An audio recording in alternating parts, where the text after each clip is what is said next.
Ողջույն սիրելի հայրենակիցներ, եթերում Նոյան Տապանն եմ։ Եվ այժմ մենք զրուցելու ենք ազգային օրակարգ կուսակցության խորհրդի նախագահ Հայաստանի Հանրապետության նախկին դեսպան պարոն Արա Հակոբյանի հետ։ Ողջունում եմ պարոն Հակոբյան, շատ շնորհակալ եմ, որ ընդունել եք հրավերը։ Պարոն Հակոբյան, ինչպես եք գնահատում, այսպես ձևակերպում ասեմ, նախընտրական Հայաստանը։ Երեք շատ հետաքրքիր բառակապակցություն էր աչքովս ընկել կամ ավելի շատ ականջովս։ Մինչ այժմ ասում էին պետք է իշխանափոխություն անել, իսկ երեկվա իմ լսած ձևակերպումը հետևյալն էր. պետք է ընդդիմափոխություն անել, եւ իշխանափոխությունը պետք անել, եւ ընդդիմափոխություն։ Պարզ է ինչ նկատի ունի, ոչ մեկն է մի բան, ոչ իշխանություններն են ասում էր բանախոսը մի բան, ոչ ընդդիմությունը։ Եվ այսպես նախընտրական Հայաստանը ձեր գնահատմամբ։ Տեսեք, սկսեմ այն ձեր ականջին ընկած այդ ձևակերպման վերաբերյալ, այդ ձևակերպումը բացատրվում է այն բանաձևով, ինչ որ մենք տարիներ շարունակ ասում ենք, մենք որպես քաղաքական ուժ եւ ես անձամբ, որ Հայաստանում իշխանության է, Հայաստանը տիրում է իշխանական համակարգ, այդ իշխանական համակարգը 35 տարի շարունակ տիրում է, ինքը ապազգային է, ինքը հակապետական է, ինքը կորպորատիվ է եւ հակահայ է։ Եվ ամբողջ 35 տարվա ընթացքում իշխանական վարչակարգերը փոփոխվում են, բայց դուրս չեն գալիս այդ իշխանական համակարգի շրջանակից։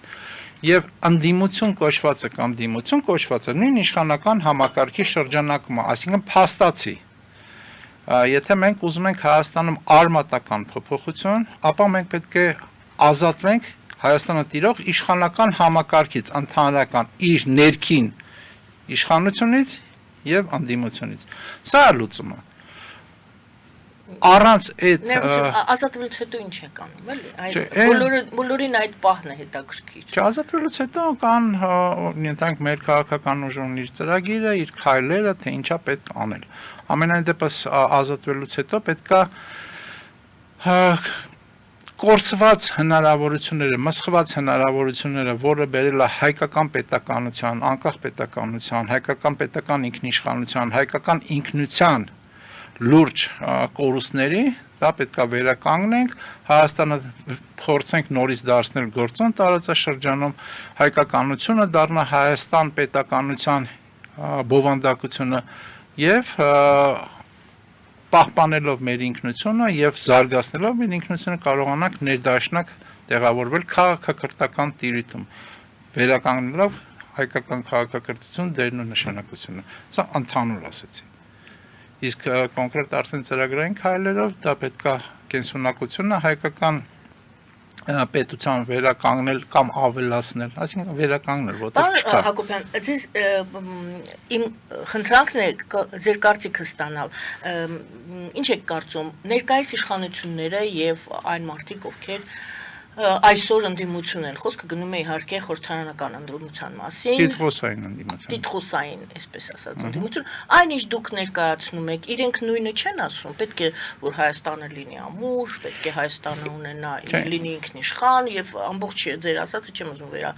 կրկնել, որովհետեւ այդ ձևակերպումները, այդ հրճակումները իրենք չեն հրճակում, ձեզ թվում է, իրենք ասում են չէ, մենք պետք է Հայաստանը ոչնչացնենք։ Չէ, տեսեք, ինչ են ասում մի բան է, իսկ ինչ են արել 35 տարի շարունակ տարբեր բաներ են եւ եթե իրենց հանել։ Ես ասեցի։ Ինչ է հաջորդիվ։ Ոչ թե ինչ է պետք անել, այլ ով պետք է գա, ինչպես պետք է գա։ Այդ հարցն է, կարծում եմ, այսօր հասարակությանը ուզում։ Իշխանափոխություն, ընդդիմափոխություն, ասենք արեցինք։ Մերժի Սերժին արեցինք հերթական անգամ։ Չէ, Մերժի Սերժի հենց այդ է ամբողջ խնդիրը, որ Մերժի Սերժի հարցը չի։ Հիմա նորից սկզբից դուք ասիք ինչա պետք անել, հիմա ասում եք հետո ինչ է լինել։ Հա, հիմա ով դա պետք է անի, նորից այդ հարցին բազմաթիվ Այդ ովը նախ ինչպես պետք է։ Այդ հարցին բազմաթիվ անգամ պատասխանել ենք, այդ ովը պետք է լինի ազգայնական ընդհանրությունը, միաբանությունը, որը Հայաստանում այս պահին շատ թույլ է։ Եվ թույլ է շատ հայտնի պատճառները, որովհետև էլի դա բազմաթիվ անգամ անդրադարձել ենք, որովհետև ամբողջ դաշտը գրաված է իմ ասած իշխանական համակարգի կողմից, ամբողջ դաշտը բոլոր իմաստներով եւ ռեսուրսային իմաստով, ռեսուրսը դա միայն երբ որ ռեսուրս ասում են, հաճախ հասկանում են միայն նյութական ռեսուրսը, դա մենակ նյութական ռեսուրսը չի, դա մեդիա ռեսուրսն է, դա մարդկային ռեսուրսն է, դա գաղափարաբանական ռեսուրսն է, ինստիտուցիոնալ ռեսուրսն է եւ իշխանության լծակները ի վերջո։ Եվ այդ իմաստով, քանի որ դաշտը ամբողջ գրավված է, իրական արմատական ազգայնական ես կասեմ ուժերի համար շատ դժվար է, որովհետև իրանք գտնվում են մարգինալ վիճակում։ Իրանք իրենց հնարավորությունները այսօր լուսանցքային են։ Իրենք ամուր են, իրանք կան ձևավորված ուժեր, կան ձևավորված առանձին անհատներ, կան խմբակներ, բայց ընդհանուր առմամբ միաբանված չեն, հա, միաբանված չեն եւ այդ ռեսուրսային ցածր փոքր հնարավորությունները իրենց համար այս պահին խիստ ծանր դժվարություններ են ստեղծում, բայց եթե մենք նկարագրենք իրական վիճակը Հայաստանի, որպեսզի ընկալելի լինի, ուրեմն այսօրվա իմ ասած իշխանական համակարգը ընդհանուր առմամբ հենված է 4 սյան վրա, որից մեկը այսօր այդքան ակտիվ չի, դա Լևոն Տեր-Պետրոսյանական սյունն է, այսպես ասած, որը այսօր այդքան ակտիվ չի, բայց կան մնացած 3 սյունները, որոնք այնինչ ձեր հարցի շրջանակում, որոնք այսօր վերադիրքավորվում են եւ նախապատրաստվում են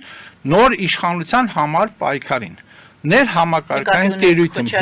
հիմա ասեմ, դա առաջին մի սյունը, դա Քոչարյան, Ռոբերտ Քոչարյանի սյունն է եւ դաշնակցությունը, եւ նրանց հարակից ուժերը։ Մյուս սյունը դա Սերժ Սարգսյան սյունն է եւ հանրապետականը եւ նրանց հարակից ուժերը, երրորդ սյունը դա Նիկոլ Փաշինյանն է եւ ԿՊ-ն եւ նրանց հարակից ուժերը։ Հիմա այս 3 սյունների մեջ, որոնց վրա հենված է իշխանական համակարգը, ներհամակարգային կրկնում եմ, ներհամակարգային պայքարագնում եւ հերթական անգամ ինչ լուծում էլ լինի, եթե այսպես շարունակվի եւ արտահամակարգային ուժերը, ինչի մասին մենք խոսեցինք, չկարողանան միաբանվել եւ իրական, արմատական, արտահամակարգային այլընտրանք լինեն գործող իշխանական համակարգին, հերթական անգամ այդ ներքին պայքարով հանդերձ իշխանության փոխանցումա լինելու, ոնց որ եղել է 35 տարի շարունակ։ Դուք դա ասում եք, դա կարող եք ասել, եթե դա դուք սրտնեղում եք, ասում եք, այ մեզ խանգարում են, որ մենք ես այդպես բան չասեցի։ Չէ, ես եմ հարցնում, տարբերակ 1 սրտնեղում ենք, տարբերակ 2 ինչ որ մեկը խանգարում է, տարբերակ 3 ով է մեղավոր, ինքներն են մեղավոր, այդ ոչ միաբանված ուժերը, որոնք չեն կարողանում մեկ ուժ դառնալ, ես հարցնում եմ, խանգարում են, ինչ որ մեկն է մեղավոր, պարզապես սրտնեղում են։ Տեսեք, մենք Թե չեն գործում, իրենք են մեղավոր։ Ես այդ ոչ մեղավոր եմ փորձում փնտրել, որտեղ մեղավոր ընդհանուր առմամբ որևէ մեկին թիրախավորել եւ ասել այ ինքն է մեղավոր, սրտնեղելու խնդրում պետք է հարցին անկեղծություն ունենալ եւ խիզախություն ունենալ, առերեսվել այն խնդրի հետ, որը մենք իրականում ունենք։ Իսկ խնդիրը հետեւյալն է. հայ կոչվող ժողովուրդը դարեր շարունակ չի պայքարել անկախ պետականության համար։ Վերջին 100 տարվա կտրվածքով մենք 2 անգամ անկախ պետություն ենք ունեցել, 2 անգամ էլ այդ անկախ պետությունը մենք ստացել ենք իրավիճակի բերումով։ Հայկական պայքարը ընդհանուր առմամբ եղած իմպերիաների շրջանակում կյանքը ավելի բարեկարգ դարձնելու համար։ Եվ 1918 թվականին, երբ որ տեղի ունեցավ կայսերական Ռուսաստանի կործանումը եւ Օսմանյան կայսրության փաստացի հետո կործանումը, մենք ստացանք անկախություն։ Անգամ այն ժամանակվա այդ անկախության փաստաթղթի մեջ, որը եթե չեմ սխալվում հայտարարություն էր կոչվում, անգամ այդ փաստաթղթում անկախության մասին ուղիղ ձևակերպում չկա։ Այն ժամանակվա հայկական վերնախավը, որը դարձավ հետո Հայաստանի կառավարություն, գտնվում էին Թիֆլիսում եւ չէին ուզում գալ Երևան Հայաստանը կառավարելու համար։ Այսինքն նորից եւ ամբողջ այդ ընթացքում անընդհատ այն ենթատեքստը կար, որ ի վերջո որևէ կայսրության, դա կրկին հետո սովետական է եղավ, Օսմանյան կայսրության հետ կամ թուրքական հետո պետության հետ փորձում էին ընդհանրություններ գտնել, որպեսզի լինի վերահսկում, լինի պատրոնաժ։ Գանք 88-ից 90 թվականներին մեր անկախության հռչակագրի մեջ վախեցել են, արտահայտեն անկախության վերականգնման մասին թեզը։ Այսինքն նորից որևէ կերպ չփորձելով Ղարաբաղյան պայքարի արժեքը թերագնահատել, այնուամենայնիվ դա անկախության համար պայքար չէր։ Եվ նորից անկախությունը ընկավ մեր ձեռքը, ոչ թե մեր պայքարի արդյունքում, այլ սովետական միության քայքայման արդյունքում։ Փաստացի այն ժամանակվա Հայաստանը կառավարողներն էլ Լևոն Տեր-Պետրոսյանի եւ Ղարաբաղ կոմիտեի մնացած անդամների ղեկավարությամբ նրանք անկախության համար պայքարողներ չէին։ Այսինքն մենք ունենք հայ կոչվող ժողովրդի մոտ, որը դարերի խնդիր է, ունենք հետեւյալ կարծրատիպը, մտածողությունը, որ անկախ պետականություն, անկախ Հայաստան կենսունակ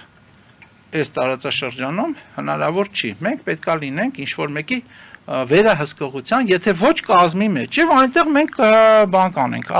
կարողանանք ինքնաարտահայտվել։ Հայերը շատ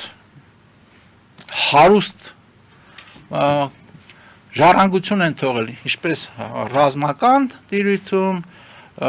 տնտեսական տիրույթում, մշակույթի տիրույթում, գիտության տիրույթում, վերջի 300-400 տարվա մասին է խոսքը։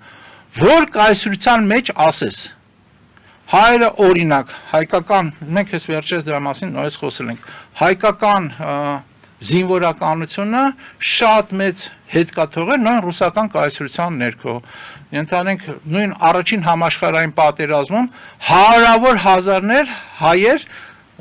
պետության կողմից զինվորագրել են պատերազմին մասնակցելու, դրանք իմիջիայլոց չեն մասնակցել թուրքական օսմանյան ճակատում, մասնակցել են գալիցիաներում, տարբեր տեղերում եւ հերոսագործություններ են արել։ Ենթանք երկրորդ համաշխարհային պատերազմի կամ հայրենական պատերազմի, ոնց որ բոլշևիկներն էին ասում, ընթացքում 300,000 հայ զոհ ենք տվել։ Հիմա տեսեք ինչ թվերը, որ խոսում ենք, մոտեցումները, որ խոսում ենք, այսինքն այսօր ուկրաինական պատերազմի ընթացքում ռուս-ուկրաինական հայերի զոհերի քանակը հայ ծագումով հայ երկու կողմից զոհերի քանակը համեմատել է այն զոհերի քանակին, կարող է նույնիսկ ավելի շատ է, որը մենք ունեցել ենք Ղարաբաղյան պատերազմների ընթացքում։ Դրա մասին ոչ ոք չի խոսում, այսինքն երբ որ դու կռիվ ես տալիս օտար կայսրության շրջանակում օտար կայսրության շահերի համար եւ հարյուրավոր 300,000 զոհ ես տալիս, օրինակ երկրորդ համաշխարհային պատերազմի ընթացքում, որը անհամաչափ զոհ, ամենամեծ համամասամբ ամենամեծ զոհերի քանակն է, դա ընկալվում է ճակերտներում։ Բայց երբ որ դու քու հայրենիքի ազատ անկախ Հայաստանի համար պետքա պայքարես, եւ այդ պայքարը պետքա զոհողություն պահանջի, ոչ պարտադիր զոհեր, զոհողություն պահանջի, այդտեղ մենք կանգնում ենք ինչ-որ դիլեմայի առաջ, այսինքն մնանք Հայաստանում այդ կռիվը տանք անկախ պետականության համար, մեր պետության սահմանների համար, մեր ցեղասպանված եւ հայրենազրկված Հայաստանի հայության հատուցման համար, որի ի վերջո իրական պայքարը Արցախում, դա այդ պայքարն էր, ոչ թե ինքնորոշման, որից նորից հրաժարվեց մեր 88-ից 90 թվականներում ձևավորված հայկական իշխանական վերնախավը, որը ունի այսօրվա շարունակությունը։ Դրա փոխարեն, այդ ամեն ինչ անելու փոխարեն, երբ որ դա վերաբերվում է Հայաստանին, հայ կոչվող ժողովուրդը լքում է Հայաստանը։ Այլ ընտրանքը Հայաստանի լքումն է։ Երբ որ կա դժվարություն, Հայաստանի լքումն է, այսօր էլ մենք ունենք այդ իրավիճակը։ Հիմա մենք լուրջ մարտահրավերների առջև ենք կանգնած, այդ թվում այս 29,000-ը, թե ինչքան է, տարբեր թվեր են ասում, 29,800, եթե չեմ սխալվում, Նիկոլ Փաշինյանական թեզով, այս, հա, 8-ից պակը, 700 չգիտեմ ինչքան, այդ տարածքը վտանգված է։ Ես հեսա կանրադառնամ ադրբեջանցիների Ալիևի հերթական դրսևորումներին, կապված այս տարածքի նկատմամբ նկրտումների։ Վտանգված է, բայց այս տարածքի համար վտանգը մեր առօրյա կյանքում չի երևում, չէ՞, որովհետև մարդիկ ապրում են իրանց կենցաղով։ Մարդկանց ճնշող մեծամասնություն կարող է դժգոհ այս իրավիճակից, բայց պատրաստ չի իր հարմարվետության գոտուց դուրս գալու։ Այդ հարմարվետության գոտին կարող է շատ մեծ չի, փոքր անգամ հարմարվետության գոտուց չի ուզում դուրս գա։ Մի մասը հանրության, հայ կոչվող հանրության մասնակցում է որպես շահառու պետականության եւ ինքնության համընթաց կործանմանը, մյուս մասը իր հարմարվետության գոտում, սա ճնշող մեծամասնությունն է, ապրում է դժգոհ իրավիճակից, բայց ապրում է չի ուզում այդ հարմարվետության գոտուց դուրս գա, այսինքն նորից զոհողություն ասել, այսինքն նկատի չունեմ ֆիզիկական զոհը պարտադիր, որևէ զոհողության պատրաստ չի, ճոխ բառ ասեմ, հանուն հայրենիքի, հանուն հայոց պետականության, եւ այնտեղ վերջում մնում է ենթանք 5%-ից պակաս են իմ ասած նեղ ազգայնական շերտը, որը տարիների ընթացքում, տասնամյակների ընթացքում հետևողականորեն բերվել է մի վիճակի, որ նա ունի լրջագույն ռեսուրսի խնդիր, լրջագույն, այսինքն նրան զրկել են լրջագույն ռեսուրս, ես շատ հեռու չեմ ուզում գնալ, մի հատ շատ պարզ բան ասեմ, օրինակներ վերցնեմ ինձ, ուրեմն փոքր նախաբան կանեմ, ուրեմն Ամերիկայում պետ դեպարտամենտի պետ քարտուղարության բյուջեի շրջանակում Ռուբիոն պետ քարտուղար հայտնաբերել է 50 միլիոնանոց գումար նախատեսված, որը պարբերական է եղել, որը վերաբերվել է այն ուժերի կամ այն անձերի ինքնաարտահայտման սահմանափակմանը, որոնք չեն եղել լիբերալ դաշտում։ Դա կարող լինեն քաղաքական ուժեր, դա կարող լինեն մարդիկ, դրանով զբաղվել է պետ քարտուղարությունը, դուք պատկերացրեք։ Այսինքն դա տարածվել է, դրա անունը fact checking է, այսինքն փաստերի ստուգում, տարածվել է ամբողջ աշխարհով մեկ։ Ենթադրենք օրինակ բանը, Facebook-ը, YouTube-ը եւ մնացած այդ մեջ ցանցային բաները աշխարհի տարբեր կետերում ունեն այսպես ասած fact checking կետեր։ Երբ որ Թրամփի իշխանությունը եկավ, առաջի բաներից մեկը, որ եղավ այդ տիրույթում, դա Ցուկենբերգը ճանաչեց այդ փաստը, ասեց, այո, մենք դա արել ենք։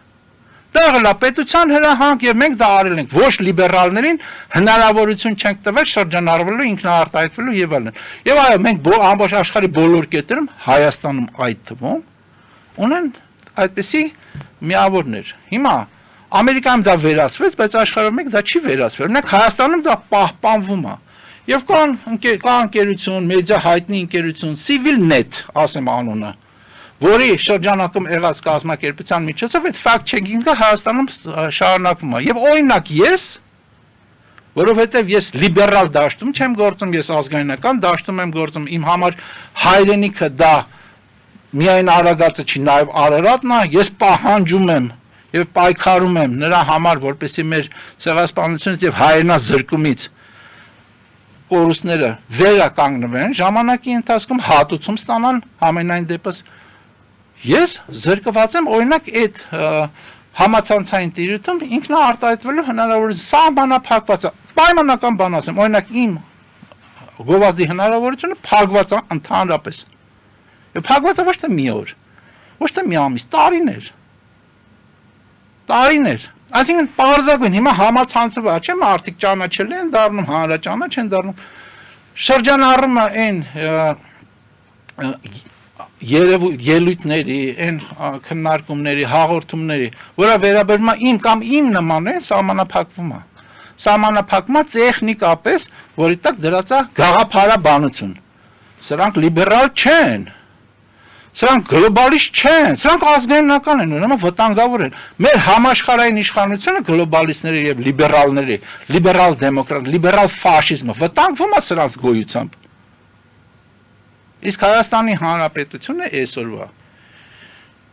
այսօրվա գործող Նիկոլյան վարչակարգը իր մեջ ունի եւ դա իր առանձնահատկությունն է նախկին վարչակարգերից, իր մեջ ունի 3 ուժերի սինթեզ, ինքը իրանց ներկայացնում 3 ուժերի սինթեզ։ Դա ռուսական գործակալական ներկայացությունն է, դա թուրքական կամ թուրքադրբեջանական գործակալական ներկայացությունն է եւ գլոբալիստական ներկայացությունն է։ Եվ այս երեքը սինթեզ են եւ ձևավորվել է Նիկոլան վարչակարգը։ Բոլոր երեքը այդ վարչակարգի մեջ ներկա են։ Ինչ որ պահի մի թևն է մի քիչ ուժեղանում, ինչ որ պահի մեկ ուրիշը, բայց բոլոր երեքն էլ ներկա են, առկա են եւ բոլոր երեքն էլ հետևողական պայքարում են ճակերտներում Նիկոլ Փաշինյանը ասած իրական Հայաստանի համար ճակերտներում, որը ոչ հայկականությունից զերծ Հայաստանն է։ Իսկ որքանով է դա կենսունակ Հայաստանի պայմաններում։ Դա կենսունակ է այն իմաստով, որ դա նորից եմ կրկնում։ Վերարտադրվելու տեսանկյունից եմ ես հարցնում։ Նորից կրկնեմ, այսինքն Հայաստան երկիր բանով ցուցանակով կարող է պահպանվի, բայց ինքը էության բովանդակության բացարձակ հայկական չպետք լինի, դա է նպատակը։ Իսկ վերարտադրությունը, ապա ես արդեն սկսեցինք դրանից, որ այդ երեք սյուները պայքարում են վերարտադրության համար։ Եվ վերարտադրվելու իշխանական համակարգի վերարտադրվելու բաներ մատնանշեցիք, ես փորձեմ ամփոփել առաջին հատվածը ձեր ասացի,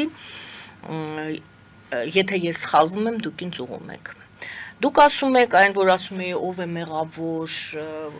սրտնեղում եք, թե խանգարում են ձեզ, թե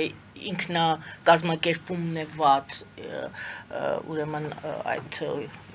այսպես ասած, երրորդ ուժերի, հա, որի մասին դուք խոսում եք։ Դուք ասում եք, որ ժողովուրդն է, չեք ասում, բայց այսպես է ստացվում։ Ժողովուրդն է մեղավոր, ազգային մենթալիտետն է մեր, մտածելակերպն է մեղավոր,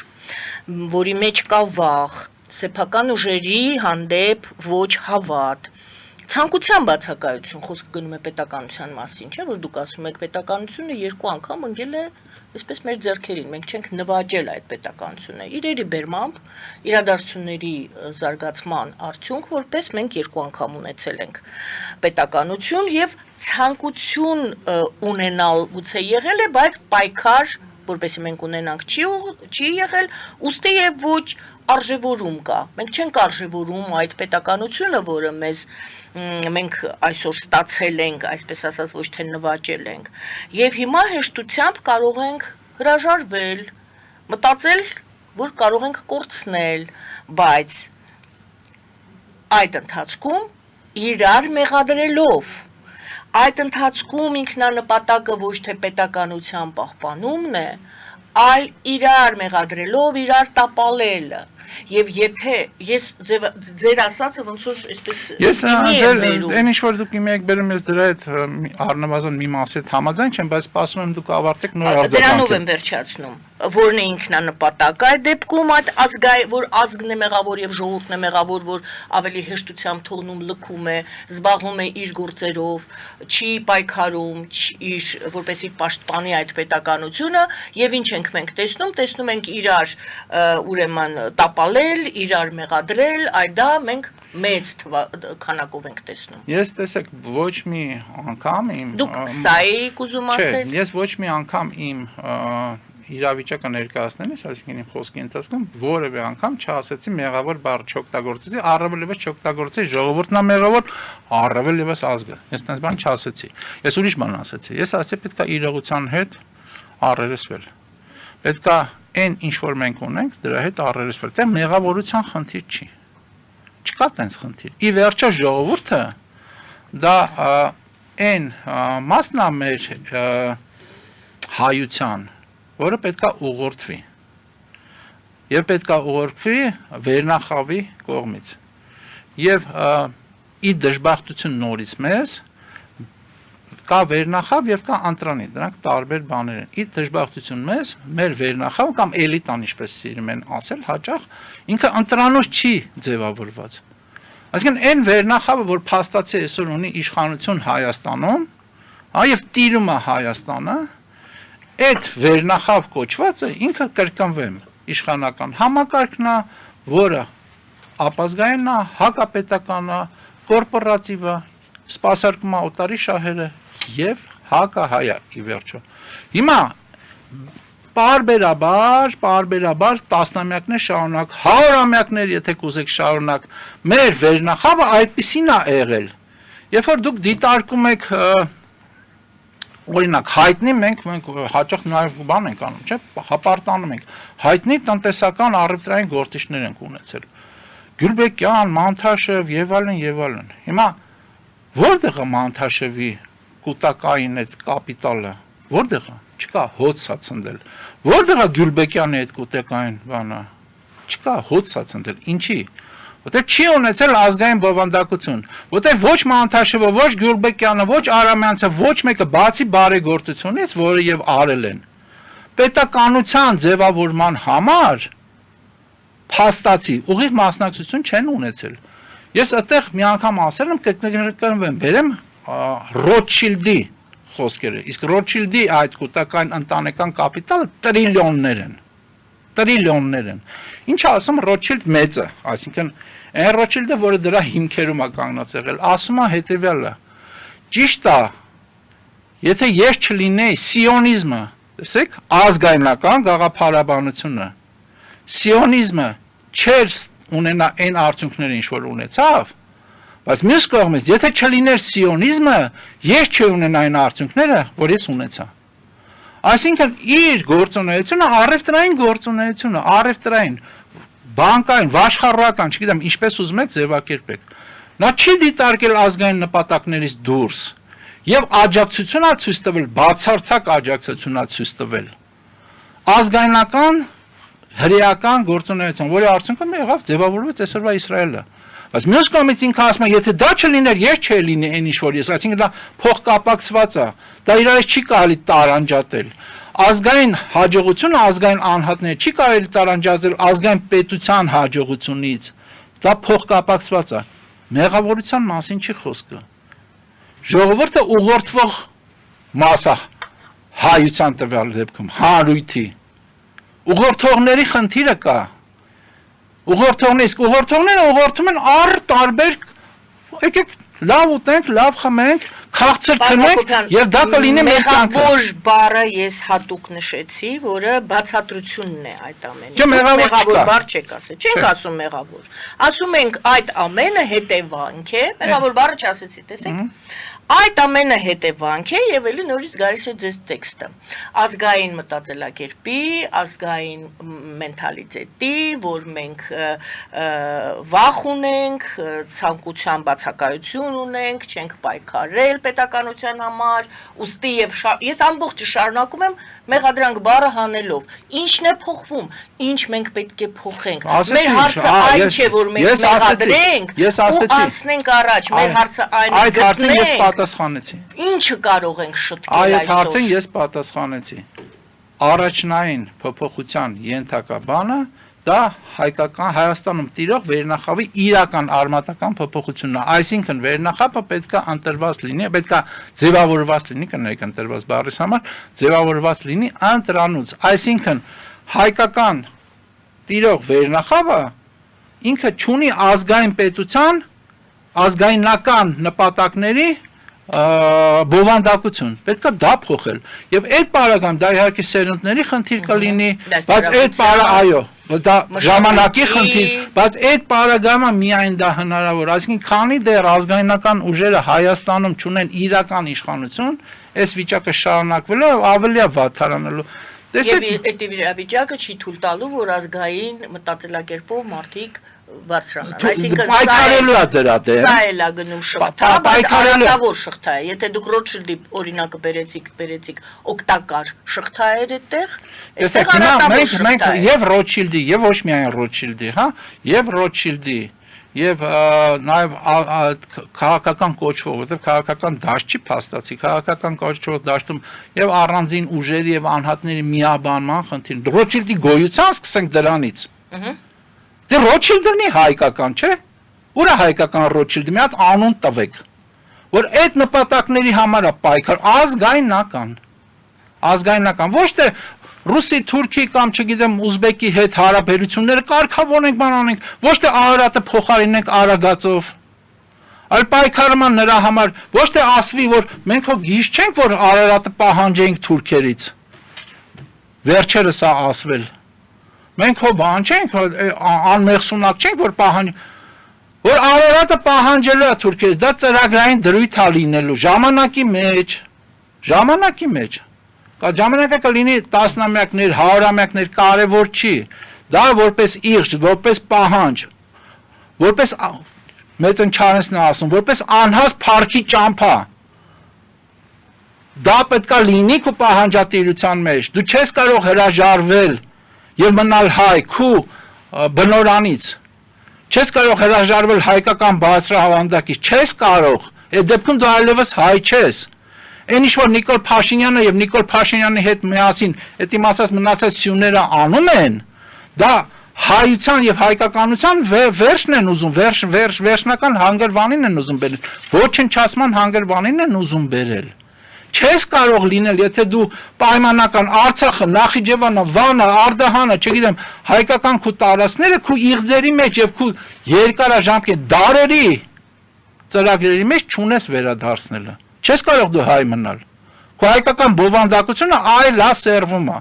կրավորականը եւ բերվում է սպառողականության, այն ինչ որ այսօր կա։ Դառնում ենք եւ կանք սպառողական հասարակություն։ Եվ դուք համարում եք, որ այդ երեք սյուները միտումնավոր են իրար մեջ, այսպես ասած, վիճում, սկանդալներ անում, Գիտեք, դա միտումնավոր նորից ուշադրություն գրավում, բայց գնդակը պահում են ոնց իրանց դաշտում։ Իրանց եւ դաշտում եւ իրենց ձեռքում։ Այո, այսինքն իրանք ոչ թե միտումնավոր, պայքարը սեղմած է իրենց, իրենք սեղմել են այդ օղակը։ Պայքարը իրենց մեջ, հա, այդ ներհամակարգային տիրույթում։ Իրական է։ Դե հա։ Հա, բայց ներհամակարգային տիրույթում այդ պայքարը իրական է։ Ինչի համար է այդ պայքարը։ Էլի գուցեև։ Չէ, իրական է։ Ինչի համար է այդ պայքարը։ Այդ պայքարը նրա համար է, որ այդ երեք ուժերից մեկը կամ ենթադրենք որևէ ներսից էլ որևէ ուժ ձևավորեն, իրենք այդ բանը իշխանության փոխանցումը լինի դրանցից մեկին, ով կվերցնի, դրա համար պայքարում են, որովհետև դրանից է բխած, ես հաճախ եմ դա ասում, թե օրինակ պղնձամոլիբդենայինից եկած բարիքը ում կհասնի։ Երկու աթոռ է, 3 խաղացող, հա։ Դու մի աթոռ է, 3 խաղացող տվյալ դեպքում, ում կհասնի։ Եվ բայց եթե հանկարծ, այնքան իշխանության փոխանցում կլինի ներսում, բայց եթե հանկարծ դրսից արտահամակարգային միաբանում լինի ուժերի, որոնք ոչ թե կոնկրետ այսինչին են անձին են մերժում, օրինակ Նիկոլ Փաշինյանին, այլ մերժում են համակարգը իշխանական ընդհանրապես այդ երեքը միաբանվելու են